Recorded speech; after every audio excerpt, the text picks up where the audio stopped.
আওয়ামী লীগ নিষিদ্ধ করতে গিয়ে ডক্টর ইউনূস কতটা বিপাকে আছেন বা আদতেই বিপাকে আছেন কিনা, প্রশ্নটা করার পেছনে কিছু কারণ আছে। দেখেন, ডক্টর ইউনূস এই কয়েক মাসের মধ্যেই তিনি প্রথম বলেছিলেন কোন রাজনৈতিক দল নিষিদ্ধ করার ইচ্ছা তার নাই, মানে আওয়ামী লীগ নিষিদ্ধ করার ইচ্ছা তার নাই, এরকম না বিষয়টা। এরপরে এই কিছু লোকজন, ওই যে বুলডোজার বাহিনী, তারপরে বৈষম্য বিরোধী ছাত্র আন্দোলন এবং জুলাই আগস্টের গণহত্যার মাখন রুটি খাওয়া পার্টি, এদের চাপে এবং আওয়ামী লীগ যাদের উপরে নির্যাতন করেছিল সবচেয়ে বেশি জামাতে ইসলাম, তাদের এবং ছাত্র শিবিরের চাপে কিছু লোক, তাও জামাতে ইসলামী ছাত্র শিবিরের সব লোকও আসেনি, কিছু লোক, এদেরকে বলা হয় যে অ্যারেঞ্জ করে এরা শাহবাগ পরে যমুনার সামনে হাউকাউ করছে, পুরো উপদেষ্টা পরিষদ বৈশা বললো কি যে আওয়ামী লীগের কার্যক্রম নিষিদ্ধ করা হয়েছে। ভালো কথা, দেশের মানুষ আছে, ঠিক আছে, দেশ তাও শান্তিতে থাকুক, এরকম একটা সিচুয়েশন তো। আর রাজনীতির দিকে যাক, বাংলাদেশের রাজনীতির উপরে তো মানুষ ত্যক্ত, বিরক্ত, বীতশ্রদ্ধ। রাজনীতিবিদরা ফেল করেছে, ব্যর্থ হয়েছে, এই কারণেই তো ডক্টর ইউনূসের মতো লোক একজন বাংলাদেশে এখন অন্তর্বর্তীকালীন সরকার প্রধান করেছে। এরপরে যখন এখন ইলেকশন সাবজেক্ট আস্তে আস্তে আসতে শুরু করলো, আওয়ামী লীগের ভোটার কত, ওই আঙ্গুলে গুইনা পারা যায় না।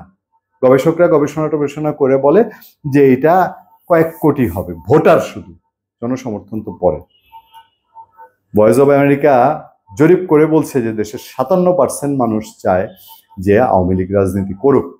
বিচারের জায়গায় বিচার করেন না, চোর বাটপারের বিচার করেন, আওয়ামী লীগের দুর্নীতি পরায়ণদের বিচার করেন, আওয়ামী লীগের যারা লুটেরা তাদের বিচার করেন, ধরে আনেন। বাংলাদেশের মানুষ এখনো খুশি হবে, আওয়ামী লীগের লোকজন তার চেয়ে বেশি খুশি হবে যে এদেরকে যদি এখন ঝুলায় আপনারা বিচার করেন, ওই ফার্মগেটের রাস্তার মাঝখানে ওভারব্রিজে ঝুলায় যদি বিচার করেন, তবুও মানুষ গিয়ে পড়বে যে এই চোর, এই বদমাইশদের বিচার হওয়া দরকার। কিন্তু ওই যে মাথা ব্যথায় মাথা কেটে দেওয়ার একটা কাহিনী।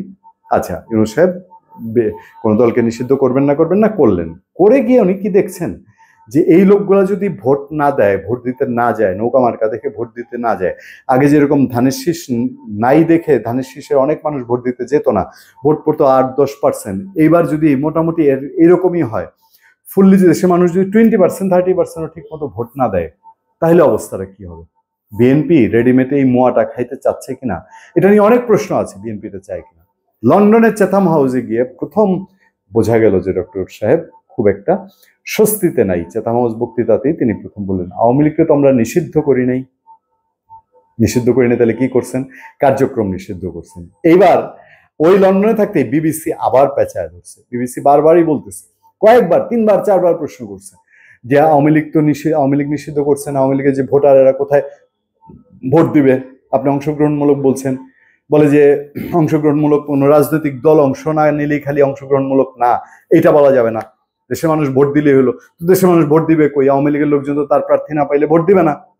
তিনি আবার ঘুরায় ফিরায় বললেন, না, আওয়ামী লীগকে তো আমরা নিষিদ্ধ করি নাই, এটা সাময়িক সময়ের জন্য করছি। বিবিসি ধরে বসলো, তাহলে কি তারা ইলেকশন করতে পারবে? কারণ আমি সেটা বলছি না, নিষিদ্ধ এখন এটার সিদ্ধান্ত নিবে ইলেকশন কমিশন। বোঝেন দেখি, মানে তালগোল একটা মানুষ যখন পাকায়, যখন তার বলার আর সীমা থাকে না, তখন সে কোথায় কোথায় আটকায়। ইলেকশনের সিদ্ধান্ত নেবে নির্বাচন কমিশন। কেমনে? আরে 2 দিন আগেই তো আপনারা উপদেষ্টারা বৈশা যখন আওয়ামী লীগের কার্যক্রম নিষিদ্ধ করলেন, তখন একদিন বাদেই নির্বাচন কমিশন আওয়ামী লীগের নিবন্ধন স্থগিত করলো। কোথেকে করলো? আপনাদের সিদ্ধান্ত অনুযায়ী।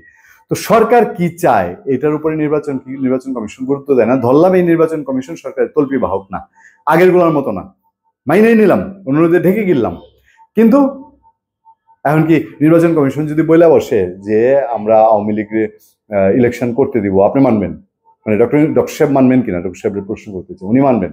আর ওনার যে ওই যে আছে হাসনাত সাহেব, সাজিদ সাহেব, ওই যে 150 লোক নিয়ে গেছিল ইলেকশন কমিশন দখল না তো, মানে অবস্থান করতে, তো এরা তো আবার লাফালাফি শুরু করবে। এমনিই বলে ইলেকশন কমিশনেরই সফল করতে হবে, এটা নাকি নিরপেক্ষ না, মানে তাদেরকে 2-1টা আসন পাওয়ায় দেওয়ার মতন অবস্থা না, এরকমই তো আমরা বুঝে নিব।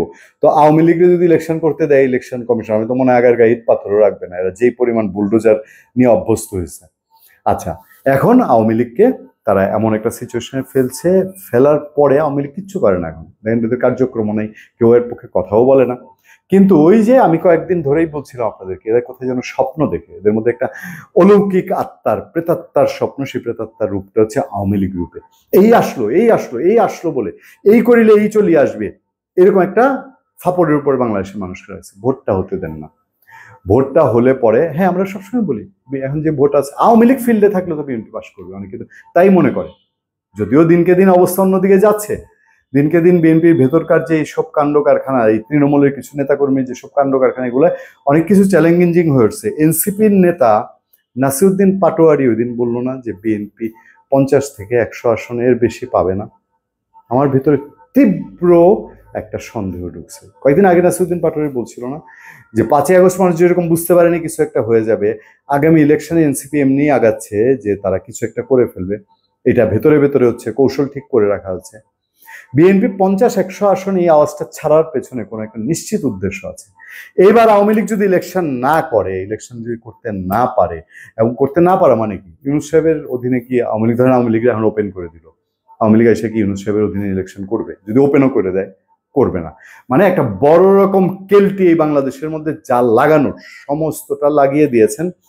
এখন বসে বসে খালি দেখছেন, আরে বাবা এখন তো আছে বিএনপি, একমাত্র যদি বিএনপির হাতে ক্ষমতাটা দিয়ে আমার মানে যত ডুবাই আসছেন ইংল্যান্ডে, যদি জানটা আর আমার সাথে যারা চালা চামুন্ডা ছিল তাদেরকে নিয়ে একটুখানি উড়াল দিতে পারি আর কি। আর নাইলে আওয়ামী লীগ নেতার তো এরকম বিপাকে পড়ার কথা না, এরকম তুলতা তুলতা বা এরকম বেজে বেজে কথা বলার কথা না। ধন্যবাদ সবাইকে, ভালো থাকবেন, সুস্থ থাকবেন। আপনার সাথে আমি আতিক রহমান পূর্ণিয়া।